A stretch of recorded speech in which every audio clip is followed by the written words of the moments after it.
तहसील कार्यालय लांजी के कर्मचारी साकेत वानखेड़े पर 5 लाख रुपए गबन करने के लगे आरोप।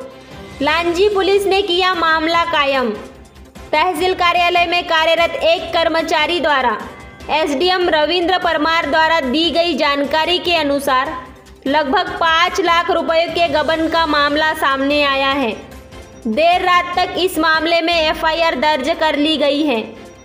इस संबंध में प्राप्त जानकारी की माने तो ऐसे अनेक रसूखदार हैं जिनके खातों में हजारों रुपयों या 1 लाख तक के रुपए डाले गए। साकेत वानखेड़े द्वारा इस घपले को अंजाम देने की बात प्राथमिक तौर पर सामने आई है, लेकिन लाखों रुपए के इस खेल में और भी लोगों के नाम सामने आने की संभावना से इनकार नहीं किया जा सकता। बहरहाल लाखों रुपए का यह घोटाला किस करवट बैठता है और इसका अंजाम किस किस को भुगतना पड़ेगा, यह देखने वाली बात होगी। बतौर लांजी एसडीएम उक्त कर्मचारी को 48 घंटे के भीतर सस्पेंड कर दिया जाएगा। तहसील कार्यालय से लाखों रुपए की हेराफेरी। लांजी का तहसील कार्यालय पूरे क्षेत्र के लोगों के लिए न्याय का मंदिर है। ऐसे में इस कार्यालय में बड़े प्रशासनिक अधिकारियों की नाक के नीचे ही लाखों रुपए का घपला माननीय तहसीलदार के फर्जी हस्ताक्षर कर खेल दिया गया। गौरतलब है कि इस घपले की बू बड़े रसूखदारों के घरों तक जा पहुंची है और इस बात से ही तहसील कार्यालय के कर्मचारी के द्वारा लाखों रुपए की हेराफेरी कर दी गई है। पूरा क्षेत्र अलग ही गर्माहट महसूस कर रहा है। इस मामले के सामने आते ही पुलिस ने साकेत वानखेड़े को लांजी पुलिस थाने में पूछताछ के लिए बुला लिया। पूछताछ के दौरान साकेत वानखेड़े खुलासा किया कि उसके द्वारा यह कार्य किया गया और साकेत वानखेड़े जिनके खाते में पैसा का आहरण किया था उन 16 के नाम भी बता दिया है, जिसमें साकेत वानखेड़े के नाम पर 5 बार अलग अलग दिनांक पर कुल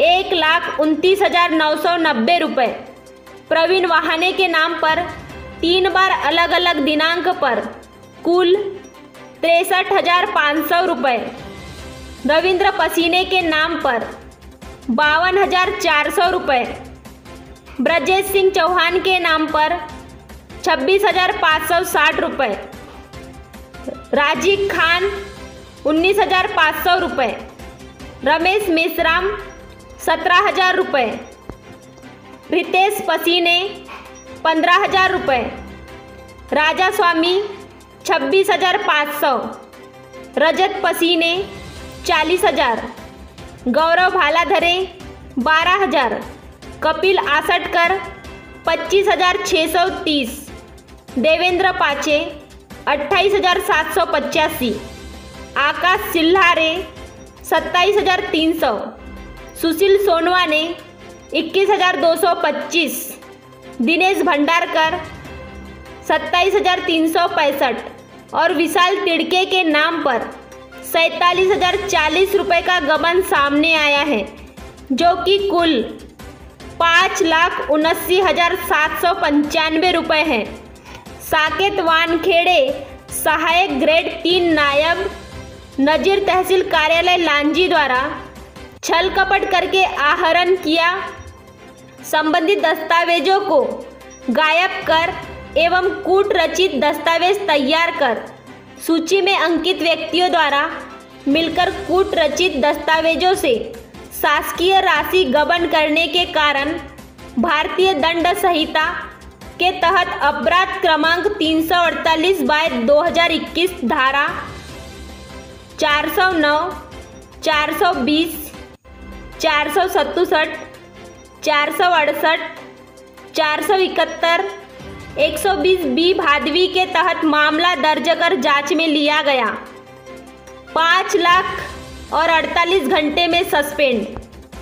तहसील कार्यालय में पदस्थ साकेत वानखेड़े के द्वारा लगभग 5 लाख रुपए का तहसीलदार लांजी के फर्जी हस्ताक्षर करते हुए गबन किया गया है और जब यह मामला सामने आया है तो उसके खिलाफ एफआईआर की गई और कलेक्टर द्वारा 48 घंटे के भीतर सस्पेंड कर दिया जाएगा। विभागीय जांच जारी रहेगी और जांच के बाद जो भी आदेश होगा उसके अनुसार कार्रवाई की जाएगी। देर रात इस मामले में एफआईआर दर्ज कर ली गई है। सर, जैसे कि आज लांजी थाने में आपके द्वारा एक एफआईआर कराई गई, आपके नायब नजीर के ऊपर में गबन का आरोप लगा हुआ है, तो क्या पूरा मामला था सर? आपने एफआईआर भी कराई है? ये हमारे यहाँ एक तहसीलदार का अकाउंट होता है, उस खाते में करीब 10 लाख रुपए की राशि थी। उसमें उनके द्वारा बिना जानकारी के, और वो संधारण करने का काम उन्हीं का रहता है, लेकिन बिना जानकारी के और कोई ऐसा हितग्राही नहीं है जो पात्र हो उसको वो चेक करीब सब सहित 15 लोगों को जारी कर दिया था। और वो हमको निरीक्षण जांच के दौरान भी और बैंक के माध्यम से हमको जानकारी प्राप्त हुई, तो उसकी पूरा जांच करने के उपरांत हमने प्रतिवेदन प्रेषित करते हुए एफआईआर दर्ज करवाया है। और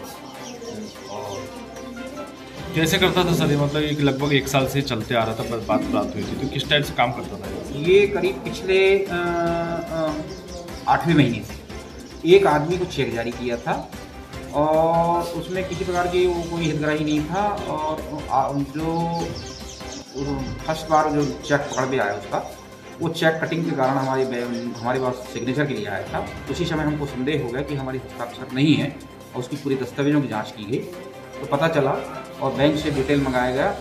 हमारे एसडीएम महोदय के निर्देशानुसार पूरी टीम जांच की, साहब भी जांच की, तो पाया गया कि उसने ऐसे बिना हितग्राहियों को, अन्य व्यक्तियों को, मतलब कोई बिल भी नहीं आता था, कोई नस्ती नहीं आती थी, ऐसे लोगों को चेक प्रदान। वो कैसे पड़े? मतलब कौन सा चेक था सर जो सबसे पहले आपके संज्ञान में आया?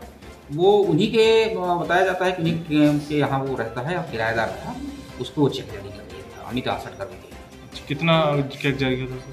वो अभी तक तो करीब 5,79,000 का जारी कर दिया था, वो पकड़ में आया है। सर उन चेक में सिग्नेचर वो फर्जी तरीके से करता था, हमारे सिग्नेचर फर्जी तरीके से बनाता था और वो अलग से ही सब नज़र आते थे कि ये फर्जी दस्तखत हैं। और हमारे स्टाफ वालों ने भी देखा तो फर्स्ट ही नज़र में। इतने दिनों से जैसे वो चल रहा था, तो इस समय कुछ ऐसी कहानी सामने नहीं आई? ये जानकारी चूँकि कोरोना का समय चल रहा था बीच में, और 3-4 महीने तो कोरोना के टाइम में विगत माने मार्च से लेकर के और 4-5 महीने हम लोग इसमें व्यस्त रहे, तो हमने किसी प्रकार का इस तरह का कोई ऐसा निरीक्षण किया नहीं था। और अभी क्या है, हमारे यहाँ स्टाफ भी कम है, केवल हमारे यहाँ एक ही बाबू रह गया था, तो हम सोच रहे थे कि ये भी ईमानदारी से करता होगा। लेकिन एक नया बाबू जब आया तो उसको हमने नायब नाजिर के लिए अनुभागीय अधिकारी महोदय के निर्देशानुसार उसको मैंने निवेदन किया, तो उसको नायब नाजिर बनाया गया।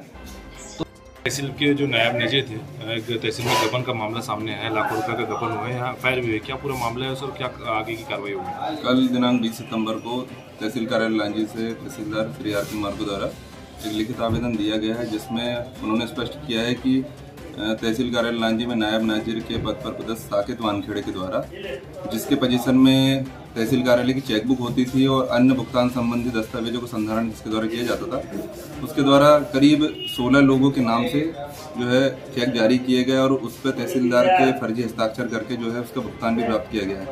इस प्रकार कुल नायब नाजिर के पोजीशन में जो चेकबुक थी उससे कुल 5,79,795 रुपये का भुगतान जो है स्वयं के उपयोग के लिए किया गया है। इस संबंध में ना ही किसी प्रकार की जो विभागीय प्रक्रिया के तहत जो नोटशीट होती थी, ना ही उसको फॉलो किया गया, केवल तहसीलदार के फर्जी हस्ताक्षर करके उनका बिलों का भुगतान कर लिया। सर, किन किन धाराओं में इस पर कार्रवाई हुई है? चूँकि ये नायब नाजिर शासकीय सेवक थे, तो उनके ऊपर 409, 420, 468, 467, 471, 120B के तहत जो है धारा मतलब के धाराओं के तहत जो है अपराध पंजीबद्ध किया गया है। लगभग कितने लोगों को इन्होंने राशि दी है सर्विस? इसमें कुल अभी तक जो है प्रथम दृष्टया जो दिखाई दे रहा है 16 लोगों के नाम से चेक जारी हुए हैं। अभी केवल गिरफ्तारी हो चुकी है सर? नहीं, अभी केवल नायब नाजिर की जो है गिरफ्तारी हुई है, प्रकरण पंजीबद्ध होने के पश्चात इसमें देखते हैं कि भुगतान किन लोगों को हुआ था, उनके खाते में राशि पहुंची और क्या उनके खातों में जो राशि गई है क्या उनके द्वारा भी उपयोग की गई है या मतलब किसी बिलों के भुगतान के रूप में ही उनको राशि पहुंची थी। वो जांच के बाद ही ये स्पष्ट हो पाएगा। जैसे कि जो भी चेक थे तहसीलदार के मार्फत थे, तो क्या पुलिस जांच में तहसीलदार भी इस पे संलिप्तता दिखी जाएगी? नहीं, क्योंकि अभी तो जो प्रथम दृष्टया तो ये तहसीलदार के द्वारा ही आवेदन दिया गया है और FIR कराई गई है। इसमें अगर किसी भी अन्य लोगों की संलिप्तता होगी तो ये विवेचना में अग्रिम देखा जाएगा, कार्रवाई करेगी। सर, जैसे कि मामला संज्ञान में आया था कि तहसील कार्यालय में एक जो तहसीलदार के लीडर है जिन्होंने बहुत सारे लाखों रुपए का गबन किया, क्या पूरा मामला है सर? क्या कार्रवाई हुई है अभी? तहसीलदार के लीडर नहीं है, वो बेसिकली नायब नाजिर है। तहसील में एक सेक्शन होता है, क्योंकि तहसील की जो DDO पावर होती है वो तहसीलदार की होती है और उसमें नायब नाजिर सेक्शन होता है जो कि उसका शाखा प्रभारी होता है। तो पिछले कुछ दिनों पहले औचक निरीक्षण किया था और एक जैसे कि कलेक्टर सर के निर्देश थे, उसमें हमने बैंक रिकन्सिलेशन की एक्सरसाइज की थी। बैंक रिकन्सिलेशन मतलब कि जो तहसीलदार का अकाउंट है वो मतलब बैंक से जो हमने डिटेल ली और जो हमारे पास जो केस बुक संधारित थी उसका हमने मिलान किया, तो उसमें पाया कि लगभग 5 से 6 लाख रुपए उसमें से निकाले गए हैं, जिनकी कि कहीं नस्तियाँ नहीं थी उस ऑफिस में।